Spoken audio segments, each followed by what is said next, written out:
लिबिया कश्ती हादसे में इंतहाई मतलूब रेड बुक का एक और इंसानी स्मगलर गिरफ्तार। FIA गुजरांवाला जोन के सर्कल गुजरात की बड़ी कार्रवाई।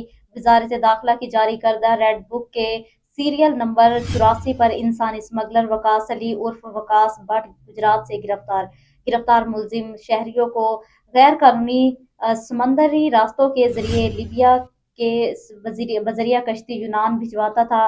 मुलजिम वकास अली 4 मुकदमात में मतलूब था। साल 2023 में मुलजिम ने 4 शहरियों से फीकस 23 लाख रुपए के हिसाब से मजमूई तौर पर 1 करोड़ 20 लाख रुपए हथियाए, जिनमें से एक शहरी कश्ती डूबने पर जिंदगी की बाजी हार गया। FIA इंसदाद इंसानी स्मगलिंग सर्कल गुजरात ने गुजरात के नवाही इलाके माजरा शुमाली से मुलजिम को गिरफ्तार कर लिया। गिरफ्तार मुलजिम भारी रकम वसूल करके रूपोश हो गया था, जिसको गिरफ्तार करके तफ्तीश का दायरा कार वसी कर दिया गया है।